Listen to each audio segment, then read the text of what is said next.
Hey guys, I'm One Wayfinder, and you can be One Wayfinder too. Today, I want to share with you a little bit about some incest that has happened to me and some additional family abuse, namely mother abuse, I'll call it. But before I get into that, which is a heavy topic, and so obviously I'll just say like trigger warning, but I'm trying to go into this a little bit with a little bit more of a, I guess, kind of light heart, if you will, because it's something that has happened to me. It doesn't define me. And additionally, I'm still working my way through completely healing, I think, from it. But I found that doing this with you guys, whomever it is that listens to me or not, just me getting this out, getting my stories out, and speaking my truth is bringing such tremendous healing to me. So I am thankful to be on this, have this as part of my journey to authenticity and to further sort of healing myself through some different traumas, which I'll be sharing with you along the way. This isn't the only major item that I have to share with you, but it is one. So we'll just get right into it. I have an uncle who is a self-made millionaire. He has a business or built a business from scratch in heating and cooling, and he did very well for himself. It's my mother's brother, and my mother and he seem to have always had, a tight relationship, I would say. He's my godfather. I was raised in the Catholic religion, so he's my godfather. And along the way, especially as I was a preteen going into my teenage years, he really was in some ways, just not all of the time, but I would go to see him at his house in a southern state, and so it was some distance for me to travel to do that. And but I always found that the conversations that we had, both to and from the airport or what have you, were very father-like advice on relationships, advice on marriage, advice on college, and those sorts of things. So I really felt like he was like a father figure to me. And so I appreciated being able to get away from home and go somewhere where there was a pool and horses and things like that. So it was a little bit of like an oasis away from home. Anyway, fast forward to him buying a beach house, or I would say like condo-ish type thing on the beach in another southern state. And we would go down there. It was really the only vacation we ever had after my parents had separated and divorced. It was the only vacation that we ever had because my mother only had to pay for like groceries and gas to get down and back. So, but it was great. We were right on the beach, and it turned out that the ocean and the beach is actually one of my sort of great loves. So, despite what has happened, I still hold the beach and the ocean close to my heart, and I love going there as much as possible. Anyway, so he would, during the course of even being at his house and at the beach house, whenever he was there, he would say things of a sexual nature, right? Like about my breasts or about my physique, my body. I was an athlete. I've always had like an athletic build, and he just really seemed to, any chance he got, try to make a comment that was definitely not even appropriate for an uncle to make. And I think this also happened to my older sister, though I'm not sure quite as much. And so, but whenever I would say something to my mother, she would say, "Oh, he doesn't mean anything by it. He doesn't mean anything by that. Just ignore it. Just ignore it." So, in a way, now in retrospect, I realize that that was actually caused me to um, tone down my intuition and also tone down my I guess what I believed was like right and wrong, or what was comfortable and not comfortable, right? So now I'm being told that it's completely, which, he doesn't mean anything by it, no harm, no foul. Needless to say, over the course of the years, this happened. And then one year when I was in my early 20s, um, my one of my younger sisters and I decided to go on vacation, even though everyone else couldn't make it for whatever reason.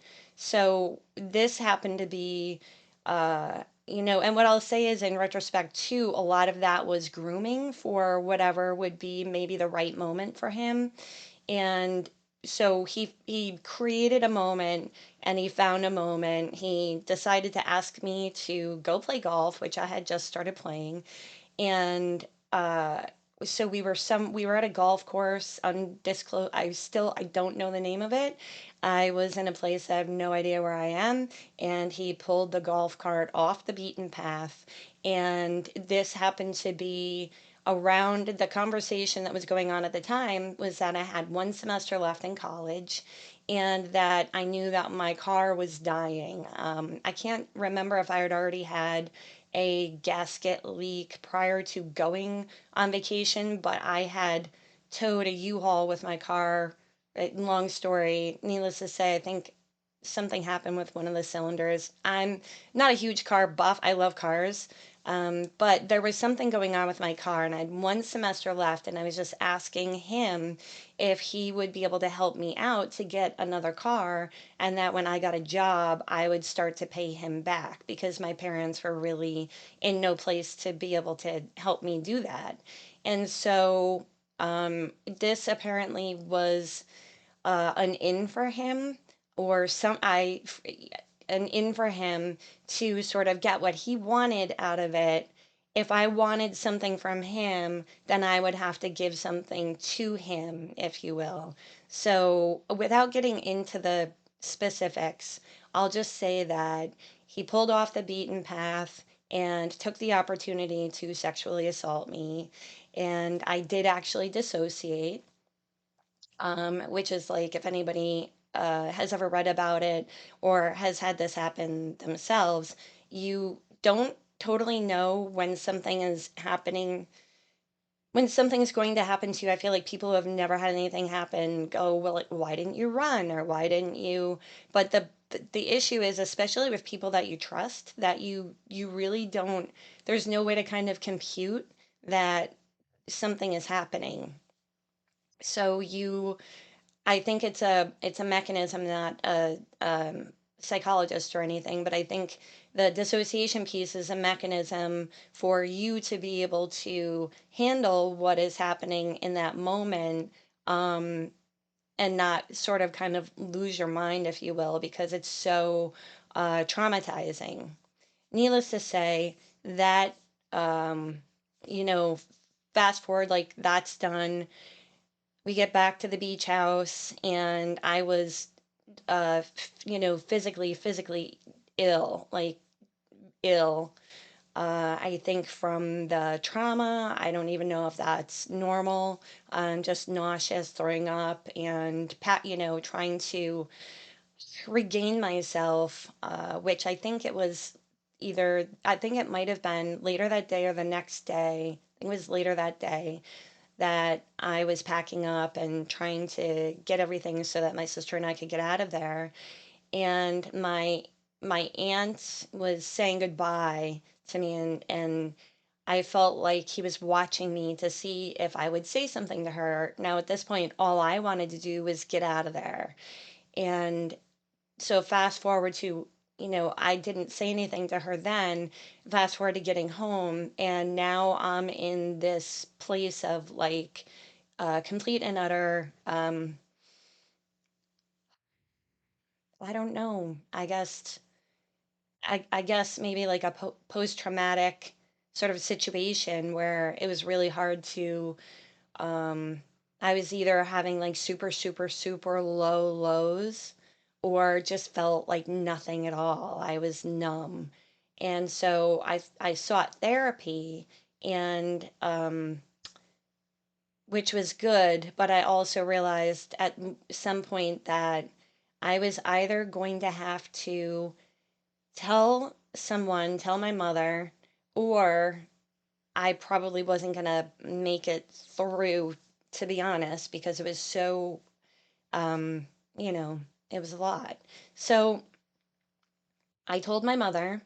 I didn't plan to tell her on any particular day or time. It was just literally that moment that I felt like I could bring that forth. And sadly, the time that I told her was right before she had a final for nursing school. And so that's how that became how I impacted her, was that I didn't care enough about her not to wait to tell her when she was done with her final for nursing school. Um, it just went from there. She talked to him. He gave her his story, which apparently she embraced, and decided to get me on the phone with him to talk to him so that he could apologize to me. And so he was apologizing to me on the phone, and I said, I just don't even think you realize what you've done to me. I don't think you realize what this isn't like settled through an apology. This is like there's way more that I'm going to have to go through and heal through with this than just accepting your apology and moving on. I felt like it was very insensitive for him and for my mother. And so, and then at the very end of the conversation, when I was still, I think I accepted his apology on sort of face value, but just couldn't even make sense of it. And at the end of the but I was still resistant. And at the end of the conversation, he made like those like kissy noises to me. And I realized that he didn't really mean his apology at all. In fact, it was truly just probably a manipulation and maybe even a funny joke. I'm not entirely sure. Shortly thereafter, my mother asked me to move out of the house. Now, mind you, I only had one semester left of college, and she said that she didn't have any room, which was crazy to me because no one else had moved in, and I grew up in that house, and we were down one from my older sister being in college, and being moved on, and so I wasn't entirely sure what to make of it, but I moved in with my boyfriend, which was entirely not what I wanted at the time. It wasn't what I planned for. I wasn't even sure that he was like a forever person. And so I ended up moving in with my boyfriend.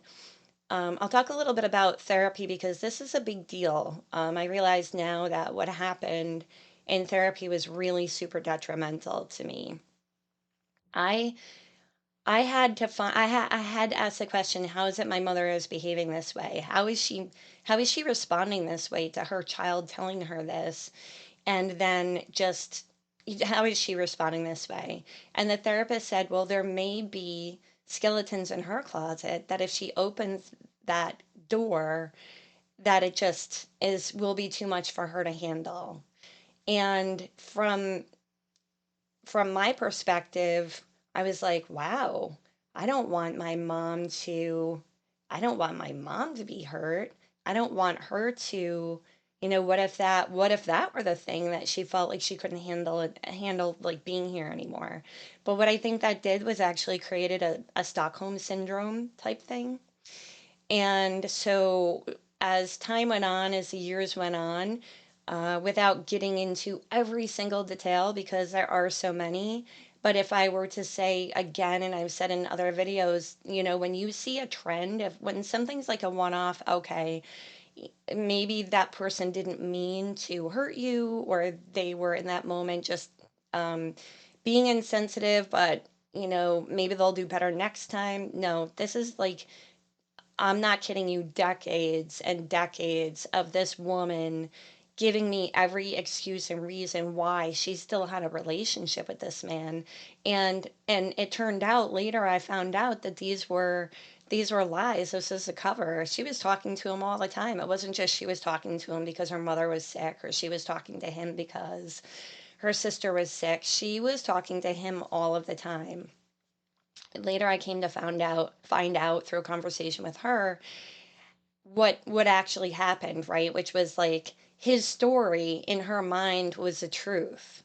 And it was actually completely dumbfounding to me. And the final straw was that I had created a boundary, which is like, right, that's something I'm going to get into probably huge with, lots of stories that I have. But I created a boundary, right? It wasn't a lot to ask. All I asked was that you not have a conversation with this man in front of me. Multiple times she picked up the phone, multiple times she had a conversation with this man in front of me. And I confronted her finally. And this is after me being like Pedro, because the last time she talked to him in front of me, I was not triggered. I noted it. It was a data point. I took it in and I was like, this is interesting. You still cannot respect my boundary. So I got a little like this, but I was still on my thing. It wasn't a big deal. I didn't even address it at that moment. We went on to go Christmas shopping. And so, oh, here you go, Pedro. You can go back over here. Um, have lunch together and etc. Couple days later, I took a couple days to process, which is what I like to do. I like to choose my response versus reacting. So I took a couple days to think about it, and I realized that this was absolutely uh, unacceptable. And I had forgiven both of them and tried to move on from even having any kind of issue with them having a relationship. But there was one boundary. So I confronted her and I said, Mom, I just want to share this with you, how I'm feeling about this. And she came up with excuses for him. And I said, I just want to tell you that that I'm not accepting that. That's not okay. And I actually dissociated from that, regardless of whatever stories that he wanted to tell you. That that that happened in that situation is enough for me to say as a victim, like, hey, this was traumatizing. You need to hear this, Mom. You need to hear how traumatizing this was to me. If you've never heard it before, now I need you to hear this. And she went on to make one more excuse for that man. And that's when I said, you know what? That's it. I'm done.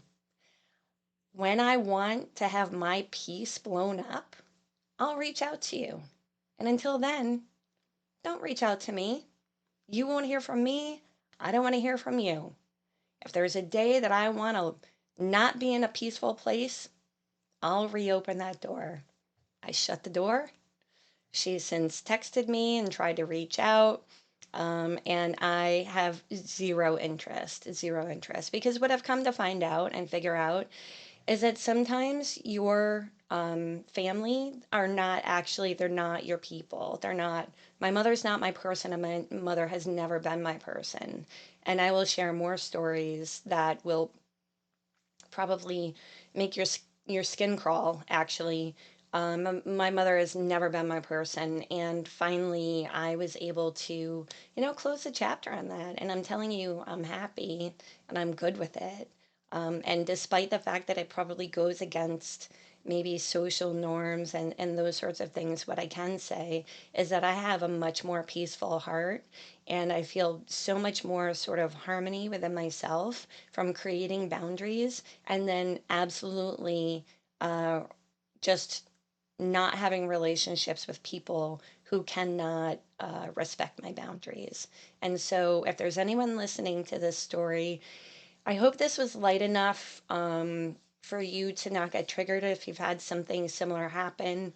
I also hope that if you can listen to this and you've heard me share with you some strategies that have really helped me to heal more and become more peaceful. It's definitely creating the boundary. If the boundaries aren't respected, you close the, not just close a chapter, you close the book, and then, speak your truth. I mean, this is where I'm finding a ton of healing. And I hope that if anyone hears this who's been in a similar situation, you find healing in this too. And I'll just close with this as well. Another uncle in the same family who lived close by would stop by on his way to and from work. And shortly after I shared what had happened with my mother, he stopped by after work at our house before I moved out, and was I was having a conversation with him, and it wasn't related to that topic, but during the course of the conversation, he did this, like, that weird sexual tongue thing that I'm not even going to reproduce because I don't like it. I think it's gross. And it really occurred to me at that moment that I didn't have, that he was also sick, and I also didn't have support from him. So it turned out, and this was a whole family affair of people who are quite literally very sick, and regardless of why they are that way, I have to not have sympathy for these people to the extent that it impacts me and impacts my peace.